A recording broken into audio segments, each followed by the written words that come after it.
ओम श्री गुरुभ्यो नमः। सहजोबाई का कर्म और कर्मफल रूपी सिद्धांत। 84 का भंवर।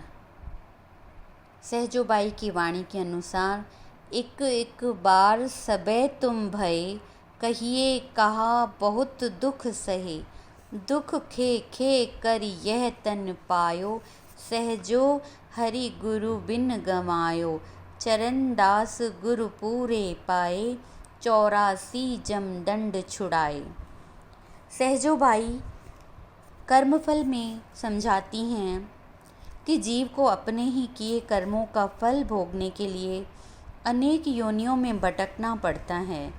जीव संसार की अनेक योनियों में जन्म लेता है, कभी वनस्पति तो कभी पशु पक्षियों के रूप में बार बार जन्म लेता है और मरता है। एक एक बार सबे तुम भय, कहिए कहा बहुत दुख सहे। इन निचली योनियों में जीव को जो दुख सहने पड़ते हैं, उनके बारे में सोचकर आत्मा कांप उठती है।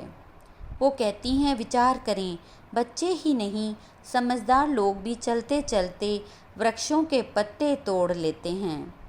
उन्हें ऐसा एहसास तक नहीं है कि जिस प्रकार मनुष्य के शरीर से एक भी बाल खींचा जाए तो उसे पीड़ा होती है, उसी प्रकार वृक्षों को भी पीड़ा होती है।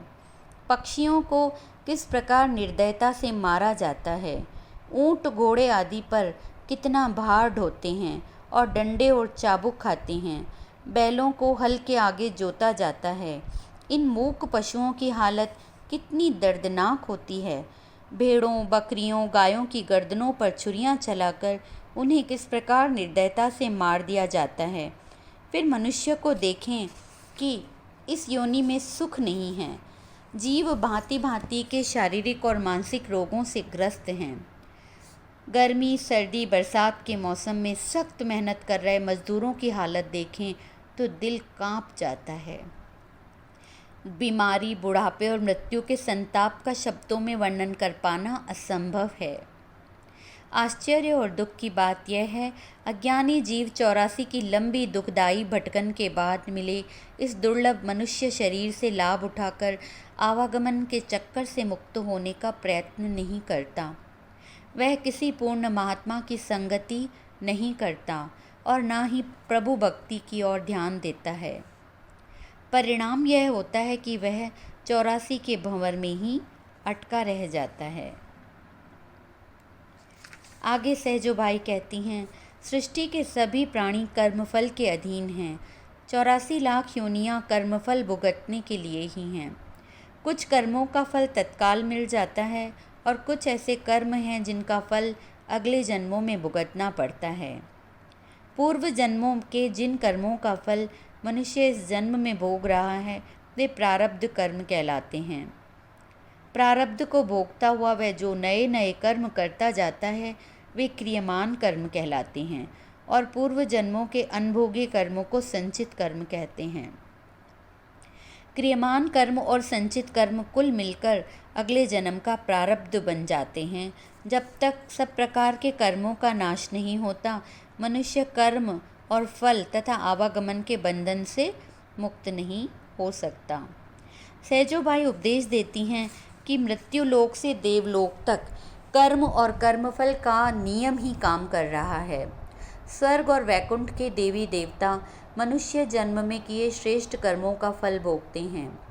जब इन कर्मों का फल समाप्त हो जाता है तो उन्हें फिर मृत्यु लोक में जन्म लेना पड़ता है। जिस प्रकार स्वर्ग और वैकुंठ पुण्य कर्मों के फलस्वरूप मिलते हैं, उसी प्रकार घोर पापों के फलस्वरूप नरकों में निवास मिलता है। कीट पतंगे, पशु पक्षी भोग योनियाँ हैं। मनुष्य जन्म कर्म योनि है और भोग योनि भी।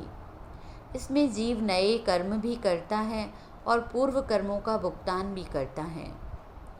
कर्मन के प्रेरे फिरो, जन्म जन्म दुख होए।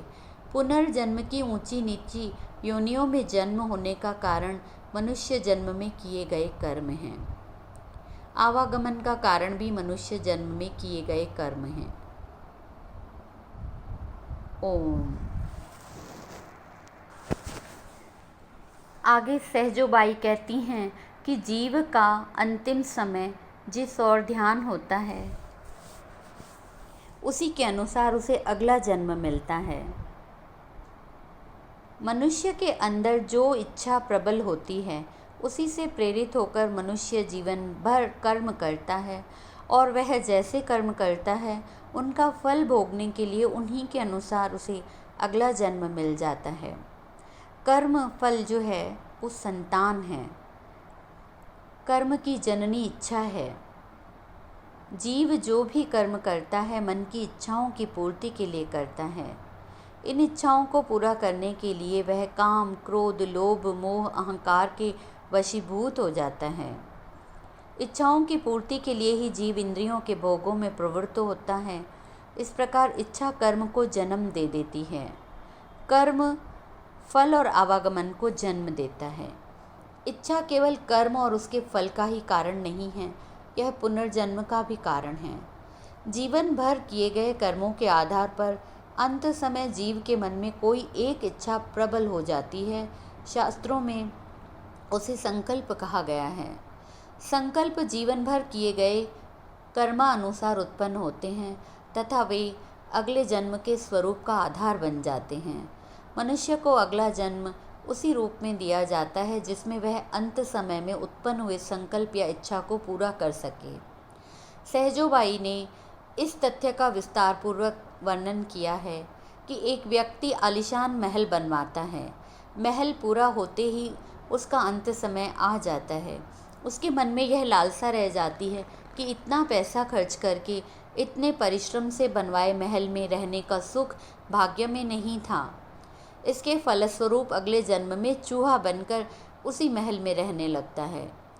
जब किसी व्यक्ति के अंत समय में धन दौलत की प्रबल इच्छा उत्पन्न होती है तो उसे अगला जन्म काले नाग का मिल जाता है, जो किसी बड़े खजाने पर जा बैठता है।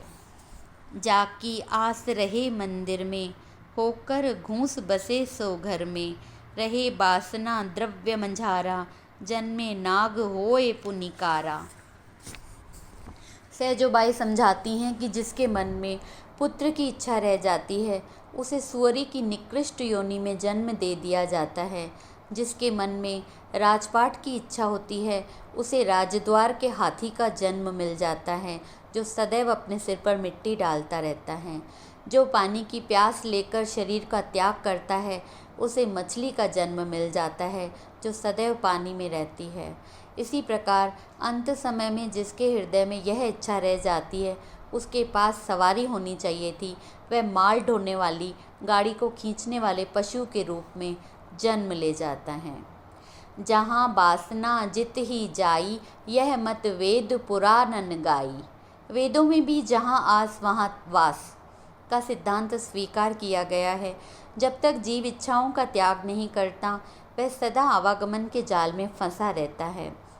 साधु संग की बासना, जेहि घट पूरी सोए, मनुष्य जन्म सत्संग मिले, भक्ति परापत होए।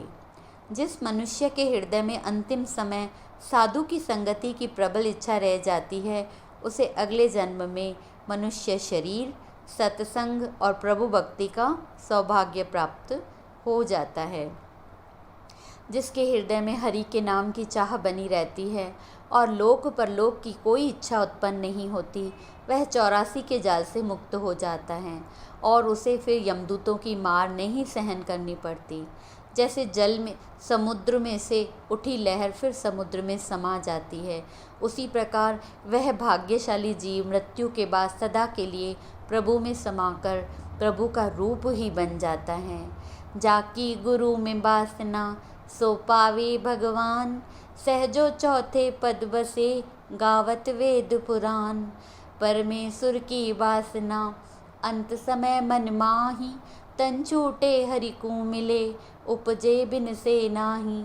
आगे सहजोबाई कहती हैं कि वेद पुराण भी इस बात की पुष्टि करते हैं कि जिस भाग्यशाली जीव के मन में अंत समय में गुरु या प्रभु का संकल्प उत्पन्न होता है उसका आवागमन के चक्र से छुटकारा हो जाता है और वह चौथे पद अर्थात अमरपुर धाम में निवास पा लेता है, परमात्मा से मिलाप कर लेता है। ओम शांति शांति शांति ही।